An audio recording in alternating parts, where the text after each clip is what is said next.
Hey people, what is going on? I am Nick Broken Puppet and today I'm going to teach you how to draw this dragon. If you're new to my channel, make sure you click subscribe and click the little bell button to get notified when I put more videos. It's going to be the exact dragon we end up drawing in the end, okay? You know, the exact one I'm going to teach. And this is how we're going to do it. So I'm going to start off with, let's get out of the way, 2 circles. A circle like this and a circle like that. So kind of more ovals than circles.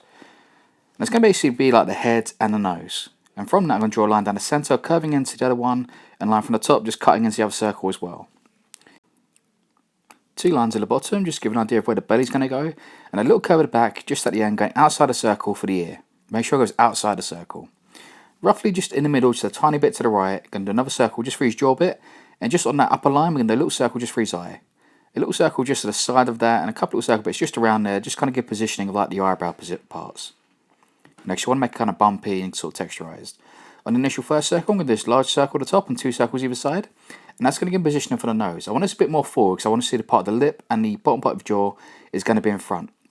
I've got this curved tooth now, just at the back of his jaw. Make sure this sits behind the eye and not in front of it. 2 curved lines at the back and just 2 curved bits for the top of the head. That's going to give the horns and top part of his head. You can see how it sort of slowly structures this way. A curve back on that line to create the upper lip, or the bottom lip rather, and some flick lines just roughly to give a position where I'm going to have some like a little bit of moustache. On the top here I'm going to do a little bit of zigzag, just kind of position the teeth. I'm going to come in with more detail, more neat. I'm just kind of positioning all the shapes. This beginning part is all about building up the structure. Make a curved line, sort of bumping up from that centre line, just kind of make the jawline a bit more fun. And just off that belly bit, I'm just going to flick in these curved lines all the way across down to the bottom. Like I said, you know, don't worry about it being precise. It's just about trying to build the structure up so it kind of feels like it looks right. Now, if it looks right now, it'll look right later. If it doesn't look right now, it's not going to look right later. Some little hairlines just behind the back of the jaw, and now we're going to come in with some more detail. So see, I'm going to start with the nose. So I'm going to bring out the curved line around like so, and it's going to create one nostril. The top part nose, we're going to have dip in and bump up like so. You know, it kind of feels more in front, it kind of gives it a nice kind of texture to it. The other nostril is going to curve off like this and loop back around. From here, I'm going to go to the mouth, so I'm going to make the bottom lip a bit more reinforced. You know, just dropping a bit more to the right and make their teeth a bit more defined. So 2 big fangs, 4 front teeth, and a little bit of an upper lip just here. Just sort of show that it's kind of sitting in front. You know, I quite like how it looks. Just going to redefine the moustache bits now. So just curve down those whiskers. Moustache, whisker, call it whatever you want, same thing. Right, I'm going to bring in the long sort of like, you know, sort of whiskery bit now. That's going to curve down. Just one either side of this. And just define that line going back towards the teeth. Now, the centre part of the eyes, I'm going to do that before I do the eyes, because I like the eyes to kind of sit inside those bits. And I'm going to put the eye now, and I've got a little bit, sort of like little teardrops at the front bit and a bit at the back, just kind of makes the eye feel a bit long. The eye feel a little bit longer. A little dot inside for the pupil, and similar to the mouth part, I'm going to do a little few flick lines just around it to create the eyebrows. The tooth I've made really curved, so as it comes towards the back, it really curves back around. You can do it all the way around as well. I normally do the teeth going around the other way, so it sort of drips down. But this kind of angle, I really wanted to sort of go the other way. Just put some little detail lines around the mouth to kind of create a bit more sort of gum texture, a bit of muscle. And just put those little flick lines just to the back of the mouth again, just to redefine it and build those up. I just gone around that ear shape now, just create a little loop inside it, just to show where it kind of folds on the inside.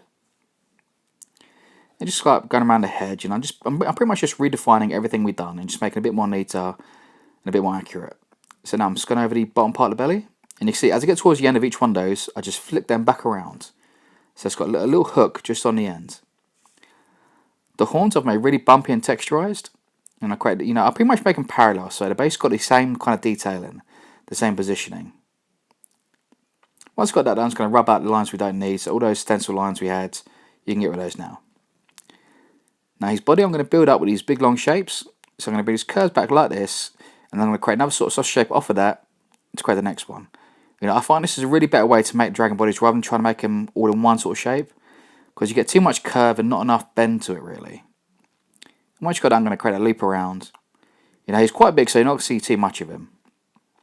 Now I've got his claw here. There is going to be a little pop-up just in the top right hand corner to give a full detail tutorial on how to draw these claws.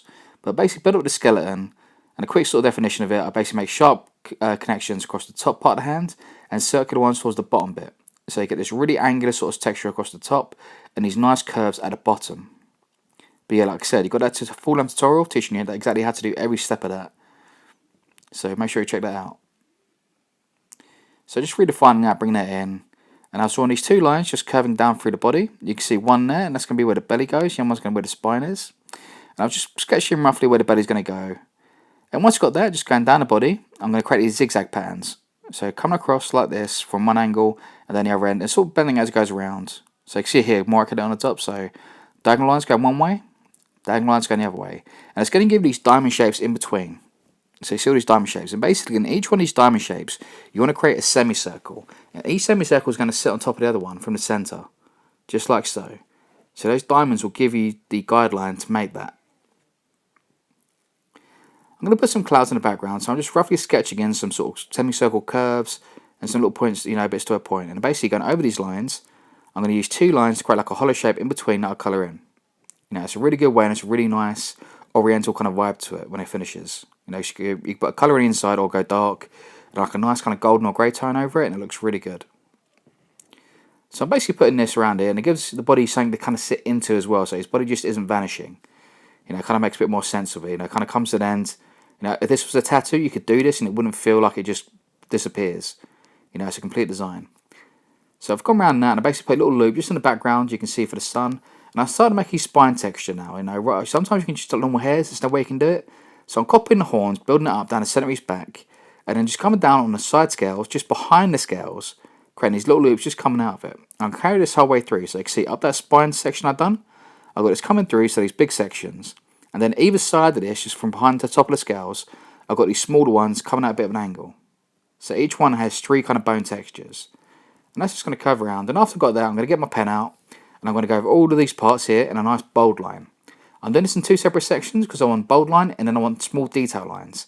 So these ones here that I've just put in now, they're going to be the small detail ones. So the scales, the hair texture, and pretty much anything that refines like detail.